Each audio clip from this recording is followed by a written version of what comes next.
In terms of the question of when and how often should I fast and how long should I fast, I'm going to give you the most annoying lawyer answer ever. Sorry, still a lawyer, can't help it, which is that it depends.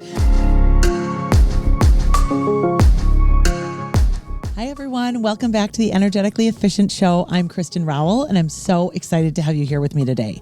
So today we're going to talk about intermittent fasting, or fasting rather, part 2. I already did a part 1 on this where I talked to you about the basics of fasting, why we might consider fasting, what is autophagy, what are the different lengths of fast. And so if you haven't checked out that episode yet, I do recommend that you go back and listen to that one first, because I'm not going to go through all the basics again. And this is going to really go beyond what we talked about in the first episode on fasting. So some of the questions that I received when I polled my community for what would you like to hear more about is people really want to hear specifically, and I know this is a lot of women that are asking, but intermittent fasting is a tool or strategy for women in their 40s and 50s. And I am a woman in my late 40s, and I do practice intermittent fasting, so I'd love to talk about that. Of course, intermittent fasting may not be for everyone. I'm going to talk about that and when you might consider either backing off of it or not using it. And then I also got questions about the fact that people have been intermittent fasting either regularly, consistently, or inconsistently for a number of years, but now they're hearing conflicting reports about this. And I alluded to this in the first episode I did on fasting, but I didn't really do a deep dive about it. So we're going to talk about that today. So where I want to start with the fasting topic today is sort of where we left off last time, which was talking about the programming that we have around food. So as you recall, when I left you off in the last fasting episode, I left you with the thinking about what does it really mean to have breakfast, and why are we eating at all these programmed times throughout the day when all that breakfast really means is it's the time of the day that we break our fast. And our fast, of course, started whenever we stopped eating the day before. It includes all of those hours that we're sleeping, and that includes however many hours rather that we go in the morning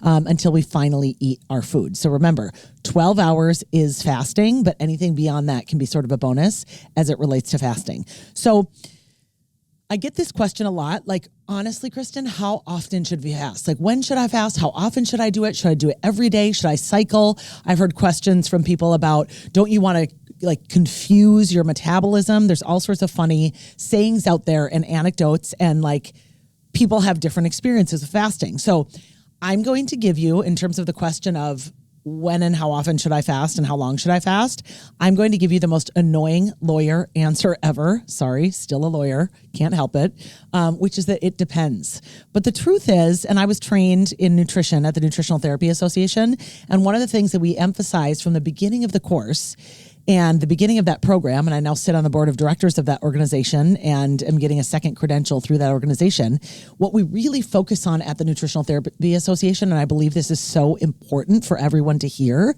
is that we are all bio-individuals, okay? There isn't a one-size-fits-all approach for everyone, and I'm sorry to tell you that because it truly is one of those annoying answers, I know, and so you're going to have to use a little bit of your own intuition here. You're going to have to tune into your own body, and you're going to have to decide what's right for you. But I want to talk to you about some of the parameters that you might use in order to do that.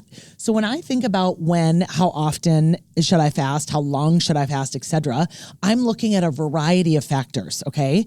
So one of those factors, of course, is how much or how little body fat do you have on your body? Because remember, if we want to start dipping into our body fat stores as a source of fuel for our body, we're going to have to cut out the glucose, and we're going to have to cut out the dietary fat, because we don't want to give our body any more storage fuel.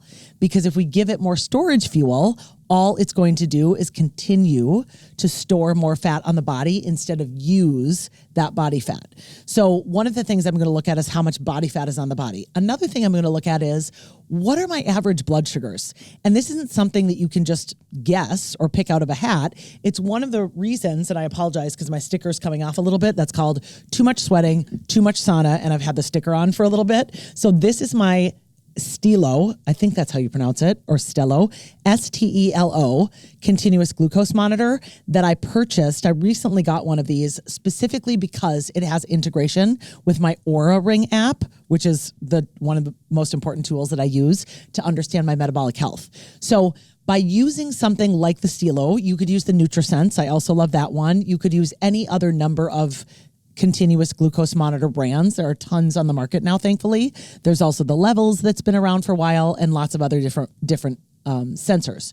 So by using this, you can see, am I someone who has higher blood sugar throughout the day, which would be an indicator that I'm probably more insulin resistant, or am I someone who has lower blood sugar throughout the day, which is an indicator that I'm someone who's more insulin sensitive. Now, remember, I've talked about this in prior episodes, but just as a refresher, on the scale of insulin sensitive over here and really insulin resistance over here, this is a gradation. So as we move along the scale, we get more and more and more insulin resistance until, boom, we hit type 2 diabetes. We don't want to be in this direction. We want to be in this direction. We want to do things to make our bodies more insulin sensitive. We want our bodies to be sensitive to putting carbs in them. So they're like, oh, carbs, glucose, cool. Okay, I know what to do with this. I can put it in the liver. I can put it in the skeletal muscle. And if there's some extra left, then I can store it as body fat. But chances are, if this person is highly insulin sensitive, those carbs are either going to get utilized right away, or they're going to get briefly stored in the liver, or else they're going to get sucked up by the amazing organ of the skeletal muscle, because skeletal muscle loves to suck up carbs like a sponge. It'll help them get bigger. So, second thing that I would look at when I'm trying to decide how much and how often and how much should I be fasting is, what is my average blood sugar and how insulin sensitive or insulin resistant am I? The third thing that I would look at, so first I said I would look at the amount of body fat I have in my body. The second would be, what are my average blood sugars and how insulin sensitive or insulin resistant I am. The third thing I would look at is, what is my stress level like? Okay. And the reason I say that is, it is true that for many people, if they're going to be fasting, especially doing longer term intermittent fasts, that fasting can be a stressor on your system. It can be a stressor on your central nervous system. So if we're someone who is sleeping, heaven forbid, 4 hours a night, we have 7 kids, we have 3 jobs, we're a single mom, do you think that person would benefit from fasting? Absolutely not. They already are maxed out in every single aspect of their stress bucket. And so fasting on top of that would not serve their metabolic health. It's going to work to really pump up their cortisol, which is going to have a downstream effects on their sex hormones, because our hormones operate like a cascade. And because I have to do this as a lawyer, I always say quick sidebar on hormones, just because I think this is important to understand, because fasting impacts your hormone function. And that's why you're receiving so many conflicting messages about it, because guess what, guys? All of us have different hormone function. Some of us have optimized hormones. Our hormones are working optimally. Some of us have very severe hormone dysregulation. And so wherever you are on that spectrum is going to impact your cortisol. And I'm sort of previewing here that this will be my number 4, which is your hormone function. But let me just talk about hormone function now, since I said sidebar. Okay, so I got this from an awesome book that I recommend every woman in her 40s and 50s read, which is a book by Dr. Mindy Pelz called The Menopause Reset. She came out with this book long before she wrote Fast Like a Girl, which also is a fantastic book that I recommend that women read, along with my good friend, dear friend, Cynthia Thurlow, her book, Intermittent Fasting Transformation. I mean, if you want a deep dive into intermittent fasting, I've read all of these books. They're excellent resources to really understand the nitty-gritty of fasting, along with the 2 books that I recommended to you in the last episode, which are by Dr. Stacy Sims, which are called Roar and Your Next Level. Okay, so when we think about hormone function, there is a cascade of hormones. So the top hormone at the top, I want you to think of like a fountain, like a big fountain where the water cascades off the different layers. You could also think of like a big wedding cake where it's tiers on the wedding cake. So at the top tier of the fountain or the cake is oxytocin. This is our master hormone, okay? So oxytocin is the love hormone. It's the ooey gooey cuddly hormone that we just love to get. So you release oxytocin in a variety of different ways. So for moms, for those of you who breastfeed, anytime you're breastfeeding your baby, you're releasing oxytocin, and so is your baby. For all of my dog moms out there, that would be like me, we are releasing oxytocin when we pet our dogs on the belly. And the greatest part about that is that our dogs are releasing oxytocin at that time too. So I intentionally take breaks during my day to make sure I'm getting down on the ground, either inside or outside with the girls, and giving them lots and lots of pets so that we're all releasing oxytocin, which I just love. You're also, as a human, going to release oxytocin when you look into the eyes of someone you love. Certainly you're going to release oxytocin when you have an orgasm. That's the hormone that we're releasing, which is why people love that hormone. It's like a ooey gooey, cuddly hormone, like I mentioned, but you're really going to release it. It's considered the love hormone, the cuddle hormone, and it is the driver of all the other hormones that run downstream from that, down the fountain or down the cake, depending on your metaphor, okay? So what oxytocin is going to drive down to first is a hormone called cortisol, and cortisol is our stress hormone. So if you are releasing more oxytocin because you're breastfeeding, you're in love, you're spending time with people you love, you're having orgasms, you're doing the things that really cause you to be in present moment time and like love your life, you should, in theory, be reducing your cortisol response. And your cortisol, of course, is a stress hormone that's released from your adrenal glands, which are two little glands that sit atop your kidneys and your mid-back. So oxytocin, like I said, drives down to cortisol. Cortisol then drives down to this magical hormone that I've talked a lot about on other podcast episodes here, which is called insulin. And the way I want you to think about insulin is that insulin is your fat storage hormone. So when cortisol drives down to insulin, if you are highly stressed out and rushing around all morning from the time that alarm goes off until the time you lay your head down at night, guess what? Your average blood sugars are going to be higher because insulin is higher as a result of cortisol being higher. Does that make sense? So again, oxytocin at the top pushes down to cortisol, pushes down to insulin. So when cortisol's high, you're typically going to have insulin be pumped out instead of having insulin lower because of the stress. Another way I want you guys to think about this is, and this is why I am such a psycho about making sure my clients have good stress management practices, is because the last thing I want to do is have my pancreas shooting out insulin, which tells my body, remember, it tells your body, store fat, store fat, store fat. The last thing I want is insulin coming out of my pancreas constantly all day long. And I'm not even eating like a $5 bakery donut here in Nashville, which is my favorite kind of donut. It, like, honestly, you guys, they call it the 100-layer donut, okay? The 100-layer donut. It's beyond. It is beyond. It's like it's not a cronut, but kind of. It's like a donut mixed with a croissant. Like, who made that? It should be illegal. I love them and hate them at the same time for making it, but it's real good. So when you're super stressed out and you're pumping the cortisol all day long, you could be pumping out insulin out of your pancreas in response to that cortisol, and you're not even eating. So now you're sending the signal that's like, store fat, simply because you're stressed out all the time. I'm like, if I'm going to send the signal to store fat, it better be because I'm head first in a $5 bakery donut. I'm sorry. That's just my preference. I want to eat for an insulin response. I don't want an insulin response because I had stress. I also, by the way, don't want an insulin response because I drank my carbs. That'll be a whole nother topic someday, but I do not want to waste insulin responses on drinking carbohydrates.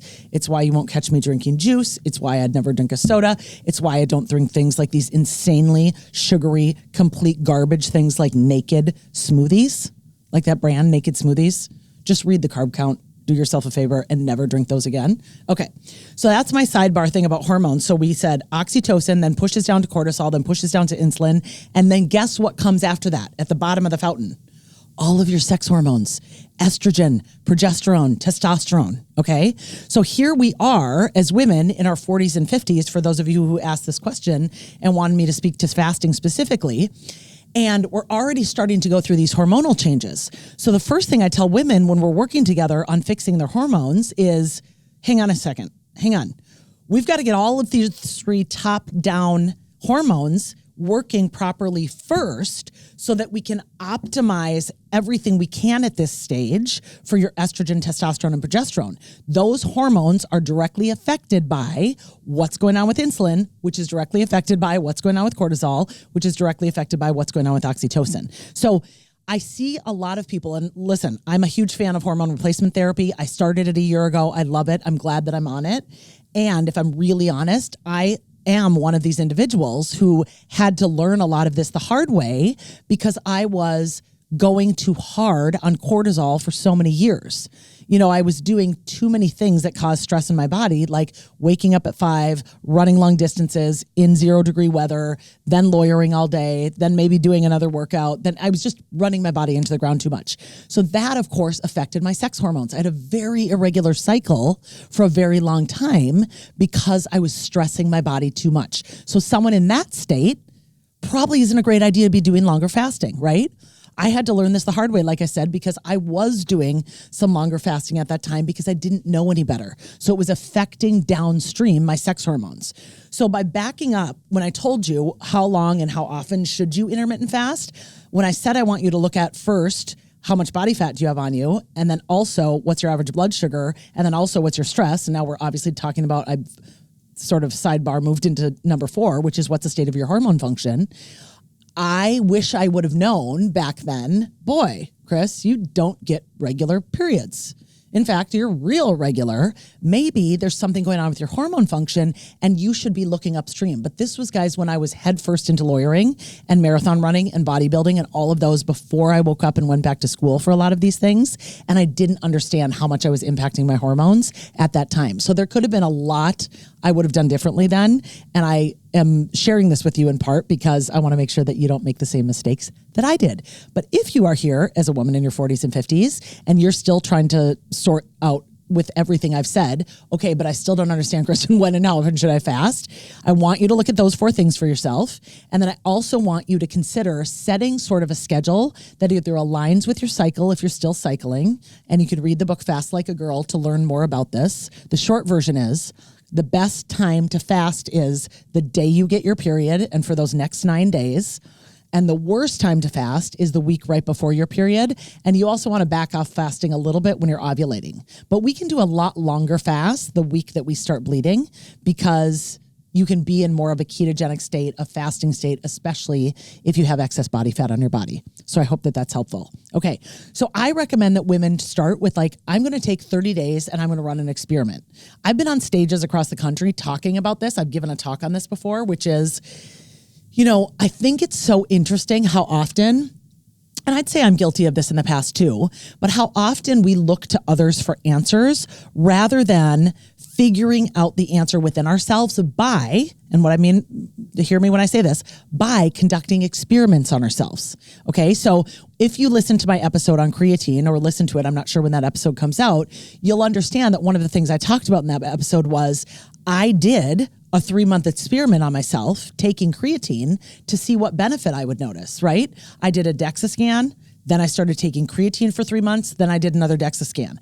I wanted to see, would it allow me to build more muscle? Would it allow me to lose body fat? Did I notice more strength gains in the gym? Did I feel more energy? Did I feel that my brain was better? I wouldn't have known any of those things simply by asking 17 different health experts what they think about creatine.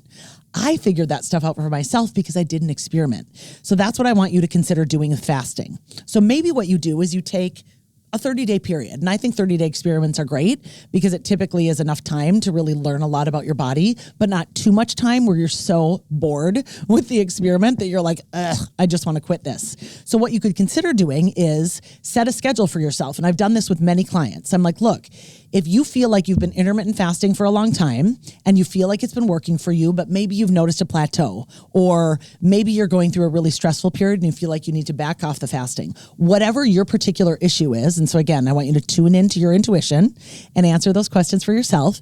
But then you could say, okay, maybe what I'll do is 3 days a week, I'll fast for 13 or 14 hours. Maybe 1 day a week, I might even do a full 36-hour fast. I helped a friend who was frustrated with some excess body fat she had put on during perimenopause. I encouraged her to work up to a 36-hour fast. And God bless her, she's been doing a 36-hour fast every Monday for nearly 2 years.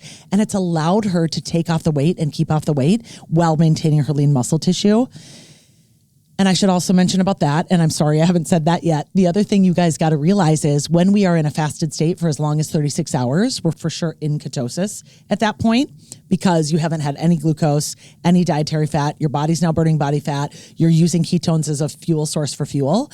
And when you're in a ketotic state, when you are in ketosis, when you are ketogenic, that state of metabolic existence does spare your lean muscle tissue. What do I mean by that?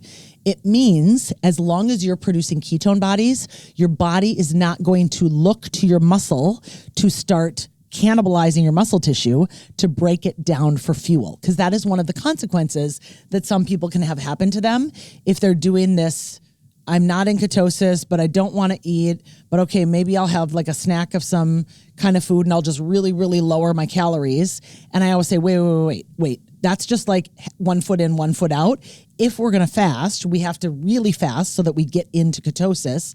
Maybe during our fast, we have a tablespoon of organic, unrefined virgin coconut oil in our black coffee to help push us in ketosis. Maybe we have some exogenous ketones to make sure we're in ketosis. Maybe we put some MCT oil in our coffee to make sure we're in ketosis. Because being in a ketotic state is going to prevent our body from breaking down our lean muscle tissue, which is one of the reasons I love debunking the myth that fasting makes you lose your muscle. Guys, I don't think I have a problem keeping on muscle, and I fasted for a long time. I did a 5-day fast. I'll do a whole episode about my 5-day fast experiment and give you all the nitty-gritty details about that. It's too detailed to go into here, but I'm going to spoiler alert it for you and tell you that the short version is that during that 5-day fast where I ate no food, okay?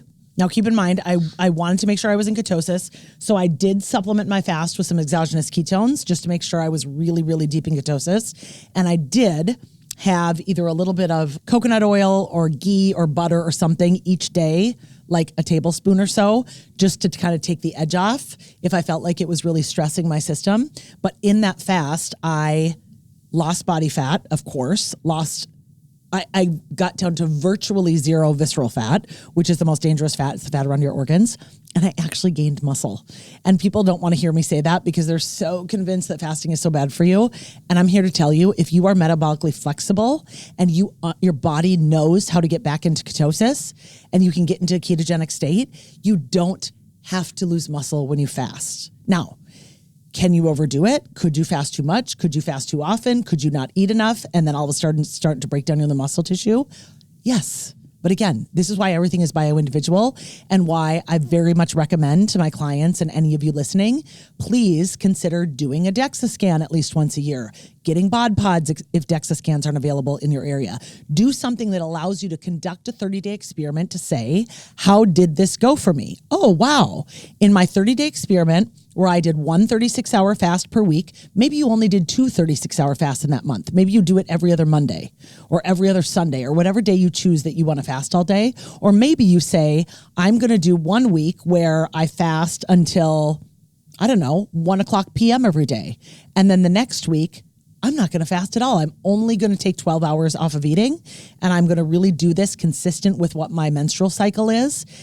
And you notice I felt really good. My brain seemed to feel really good. I didn't have a lot of hunger pains. You do an experiment so that you can measure how well did I do in that 30 days as measured by either a DEXA, a bod pod, your own intuition, how you felt when you journaled, how productive you were, how much better your sleep and other metrics got on your Oura Ring. There's all sorts of things you could do to measure your 30-day experiment. So the controversy on whether or not women should fast and how good or not good it is for you really comes down to what I say is sort of this debate I've been seeing online between, and they eventually did a podcast episode together, which is Dr. Mindy Pelz, who's been promoting fasting for a number of years, and Dr. Stacy Sims, who says, I don't like fasting at all and I don't think women should do it. But the thing that I want to draw your attention to, which I think they finally at least came to on that podcast episode, which I was so glad they were finally providing context for because women are so freaking confused, is Dr. Mindy and Dr. Stacy are working with completely different patient populations.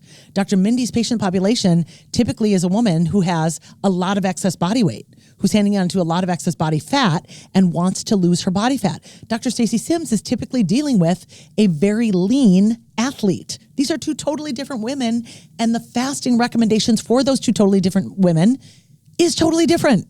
The woman with excess body fat needs to fast. We need to dip into her body fat stores and use that body fat as fuel in order to burn it off her body to improve her metabolic health.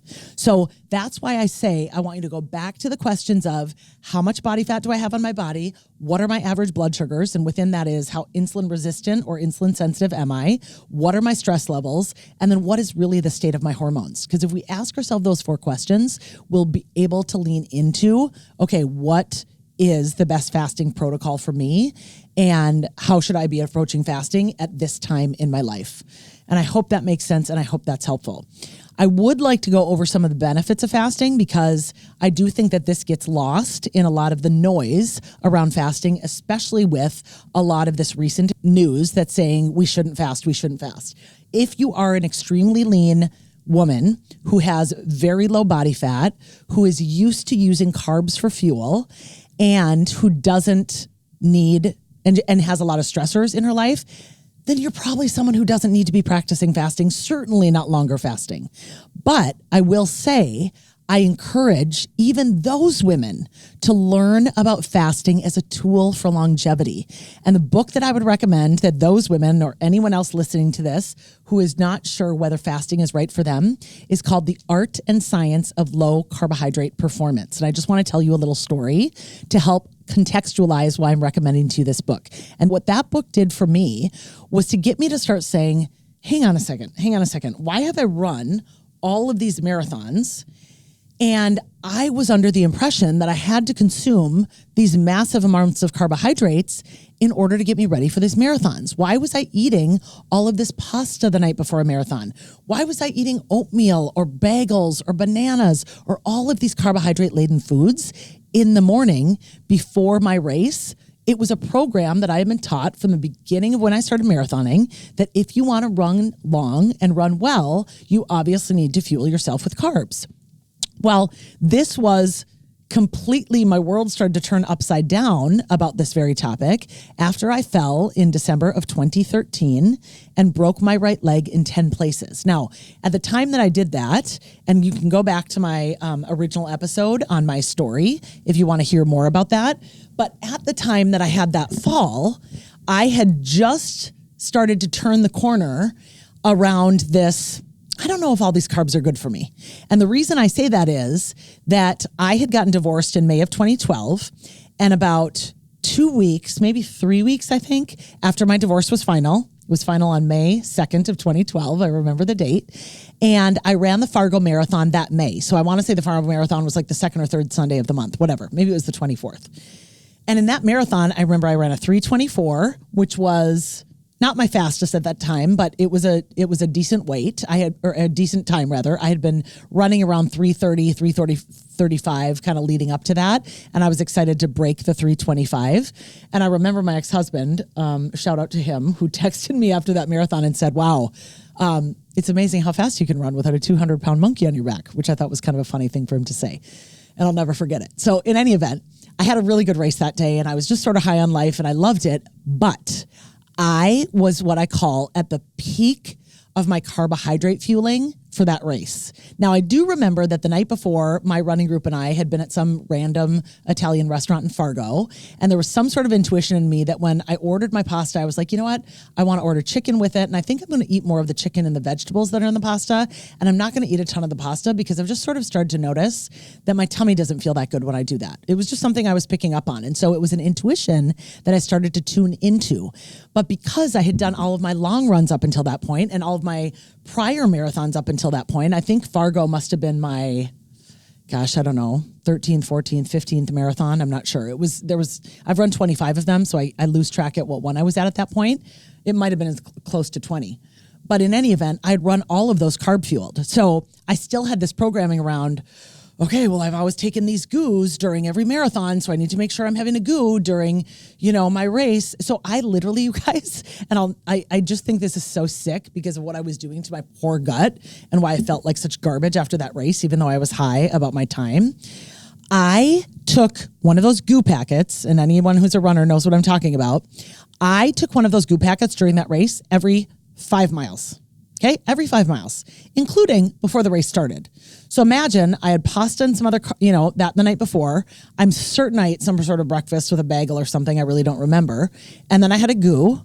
And then I run 5 miles of the race. I have another goo. I get to mile 10 of the race, another goo. I get to mile 15, another goo. 20, another goo. And I probably did another one at 25. Now, granted, I finished in 3:24. I was thrilled. I was happy about my time.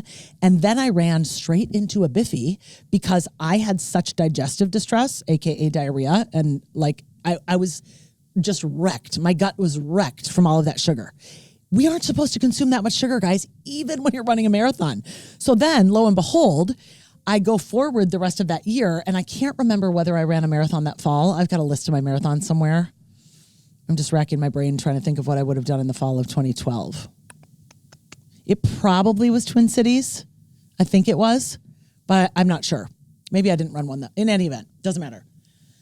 I'm bringing that up because in the fall of 2013 is when I fell, or winter of 2013 is when I fell and broke my leg in 10 places. And so while I was healing from my broken leg, I started to see a physical therapist chiropractor who was a very, very thin, wiry guy because he was an ultra runner.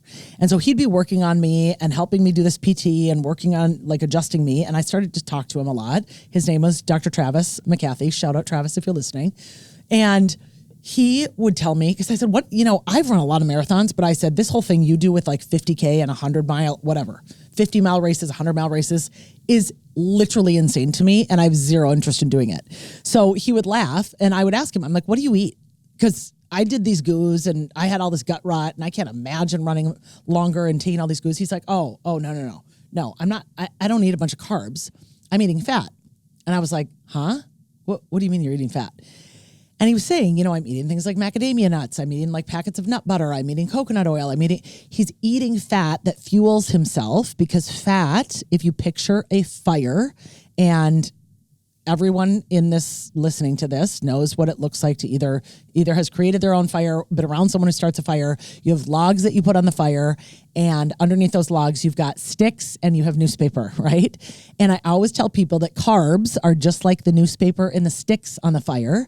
And the fat is like those logs. The fat burns long and it burns for hours, and you can run and run and run and run and run on fat. You can sprint very well on carbs, but you can run for long distances on fat. So if you have ever heard of the saying when it comes to marathoning, which is that when you run past mile 20, you quote unquote have to break through the wall. It's like they call it the invisible wall. In fact, in the Twin Cities Marathon, they actually have a whole like fake wall put up around the course to like emphasize for people like, yes, you're breaking through the wall. What the wall really is, you guys, from a metabolic perspective, is at the time at which your body, if you're not jamming goos down your throat like I was, it's the time at which your body runs out of carbohydrates or glycogen and then has to switch over to fat. Okay. At some point, when you stop consuming carbs for a while and you keep running and running and running and running, your body will deplete all of its glycogen stores and it will switch over. Remember in the first fasting episode where I said our first fuel source is carbs/glucose. And then once we run out of that, we have to go to dietary fat. That's what starts to happen in the marathon. So now we're switching over to becoming a fat burner, and that transition can be a little uncomfortable for people. People are on the struggle bus at mile 20 most of the time. And then all of a sudden they'll flip a switch and they're like, oh my gosh, the lights just came on. I feel so much better. Now I can finish this race. And it's because they're switching over from the substrate of carbohydrate to the substrate of fat in order to fuel and move their muscles and their body. Okay. So I'm telling you all of this because I want to get to the point in terms of fasting that I think will be helpful for context for people as you're trying to decide what to do. So I have this leg break. I meet this physical therapist chiropractor in 2014. I start to get really interested in fat fueling. I started to do some experiments around it for 2014. I get way more into it during 2015. And part of the reason was that I started marathon training in 2015 because after I had all of this metal put into my leg in 2013 to heal from my leg break, I had all of the metal taken out in December of 2014. And then I really started to run hard again. I had been running throughout 2014 anyways after I healed from my leg break. But once I got the metal out, I was like, okay, it's time for my comeback marathon. So one of the goals I set for myself is when I run my comeback marathon in October of 2015, I'm running it as a fat-fueled athlete for the first time. I'm not doing this carb thing. I'm not doing this big pasta dinner, eat the bagels, have the oatmeal. I want to see how I could perform for 26.2 miles of running if I start at the starting line of the race as a fat-fueled athlete rather than waiting until mile 20 to have my body switch over. And you guys, I'm proud to inform you that it was my best and fastest marathon. I ran a 3:19 that year at Twin Cities in October of 2015, and I have never run a marathon where I felt so incredible the entire race. It was like I was in rocket fuel because I was literally running basically in a ketogenic state. Now, if I had to go back in time, I would have tested my ketones at the beginning of the race. I wish I would have done that, but I can tell you what I ate. The night before the race, my pre-race meal was a filet mignon with asparagus and butter. That's what I had. I didn't eat bread. I didn't eat carbs. I didn't eat any of that. And then the morning of the race, rather than having oatmeal or a bagel or any of those foods, I had one packet of Artisana coconut butter. Okay, coconut butter is awesome. It tastes great. It's about 200 calories in a packet and it's like 20 grams of fat and I think two carbs. So that's what I had. So I started out as a fat-fueled athlete at the starting line and I just continued. It's amazing for fatty acid oxidation. There's so many different metabolic reasons that you would want to run a race in a fat-fueled state instead of in a carb state. And so I really recommend the art and science of low carbohydrate performance if you want to learn more about that, because it really was traumatic for me. And I tell you that lengthy story because I want you to understand that really one of the opportunities that you have as you explore what's right for your body in terms of fasting is, have I ever really allowed myself to get and be in ketosis for a long period of time? And what would that feel like? And you know, how would I know and what sort of experiment would I create? I will do for you another episode all about ketosis because I know people have a lot of questions about it, but I've already been going on for a while here. I think we're about almost 40 minutes into this podcast. So I want to make sure that I am wrapping this up relatively soon. And I want to do that by just talking about some of the benefits of fasting for those of you who might consider either creating sort of a structured fasting practice, just experimenting with it or doing it here and there and just noting how you feel. Okay. And by the way, before I go through these benefits of fasting, just to leave you with that, because I'd like to sort of close out the episode that way, I do want to remind you that in terms of technology that can really help you understand your body better, I can't say enough about my favorite two devices in this realm, which are, I've already talked about it today, my Oura Ring. And so I'll make sure I put a link underneath this video for Oura Ring. You can get a discount there. I've been wearing an Oura Ring. I was one of the earliest adopters of Oura Ring. I've been wearing one for over 6 years. And I've had 4, if not 5 or 6 of these rings now. I wanted gold when they upgraded to gold. I wanted silver when I lost my original stealth one. So I've had a lot of different ones and I really, really love it. And there's no better tool, I think, for learning about and understanding your metabolic health, from how you sleep to what's my heart rate, to what's my heart rate variability, how stressed am I during the day, how many steps did I have during the day, how recovered am I. It is just so valuable for so many reasons. So Oura Ring, I highly recommend.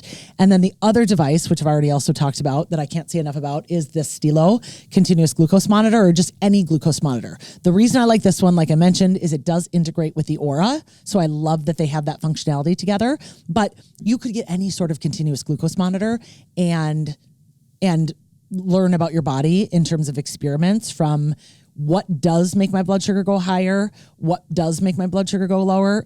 Tip for anyone who wants to do this experiment: there is nothing that lowers my blood sugar, other than fasting, of course, nothing that lowers it like acupuncture and meditation. When I get off the acupuncture table, my blood sugar is as low as it ever is. Why? Because remember, guys, I've already told you about the hormone fountain: oxytocin, cortisol, insulin. Cortisol is low, not even coming out of my adrenals when I'm in acupuncture. I am so low stress that their insulin response is like nothing. And so my blood sugar goes down, right? Because remember, when your blood sugar goes up, insulin comes out of your pancreas. When your blood sugar goes down, and if it goes down and it's too far below that off of the teaspoon, then you'll start to secrete glucagon rather than insulin from your pancreas, and glucagon will help you burn fat.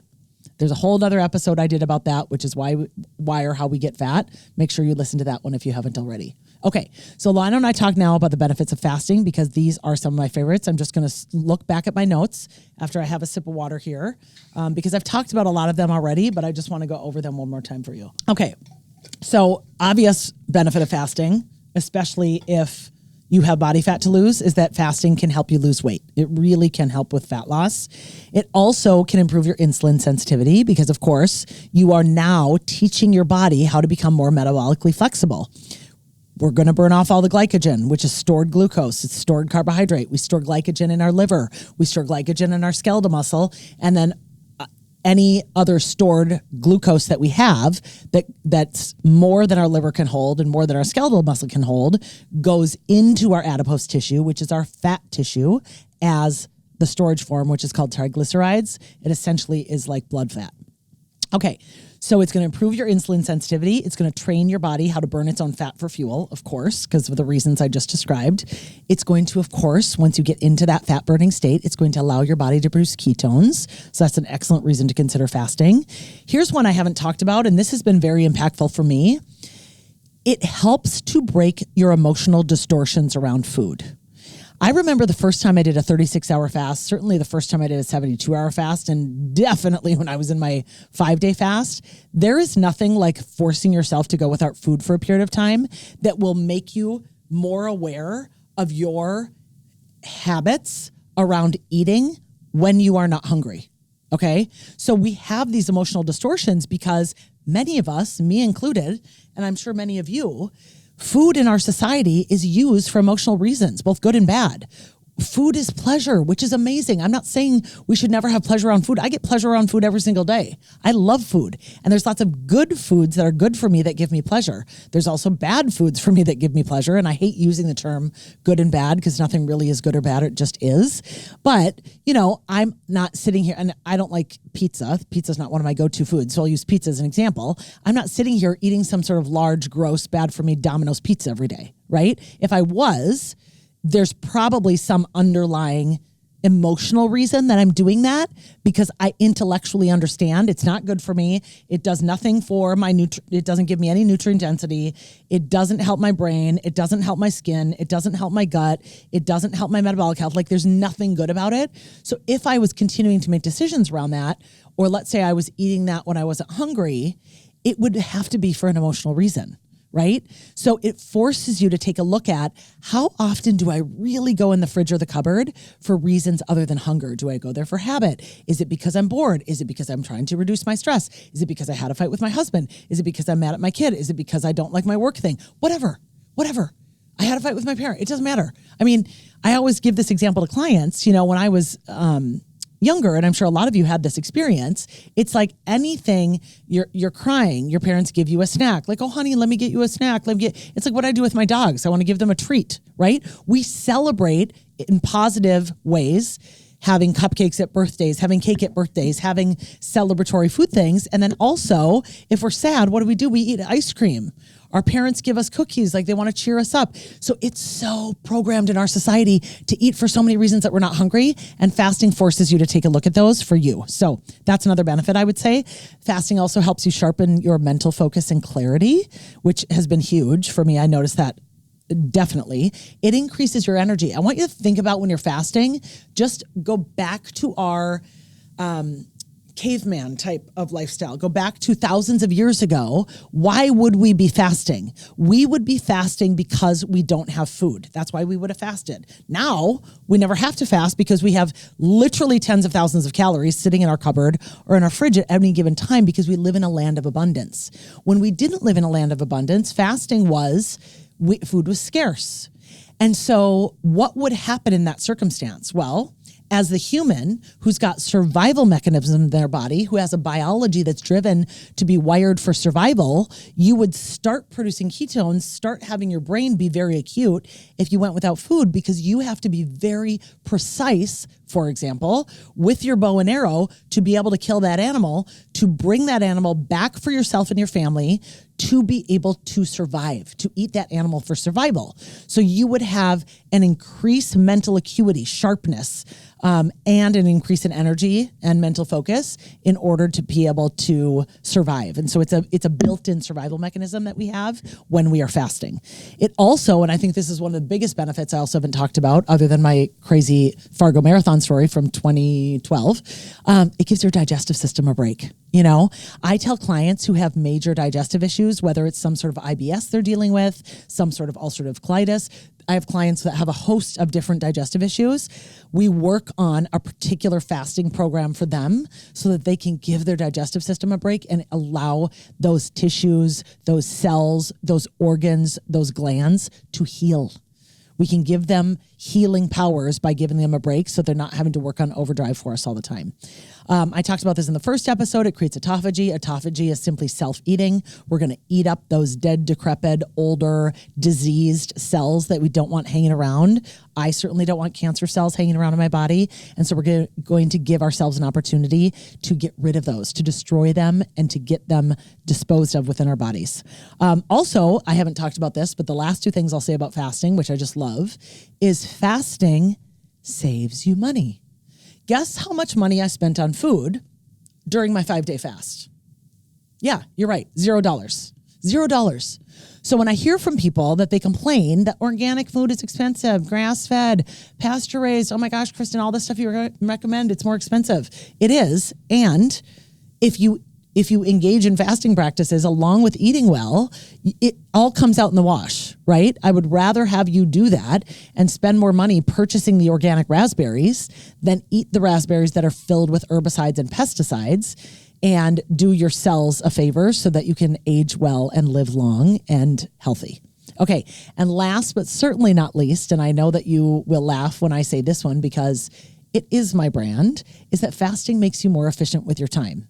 When I have an all-day fast, or let's say I'm fasting until 1 p.m. or 2 p.m., the amount of work that I can accomplish from the time that I get up, go to the gym, get home, do all of that work before I break my fast with a meal, it's like gangbusters. It's on because I'm not having to stop to cut vegetables, to heat something up, to cook something in the oven, to cook something on the stove. That is a break in whatever I'm doing that makes me less efficient. So fasting for any period of time is also going to make you more efficient with your time. I hope you have found this fasting second episode, or I'll call it my sequel to fasting. So episode number 2, I hope you found it helpful, that it answered a number of your questions and that you learned some additional nuggets that you may not have heard before. I can't wait to have you back for another episode. Thank you again for being part of my community and for watching and listening to the Energetically Efficient Show. I appreciate you.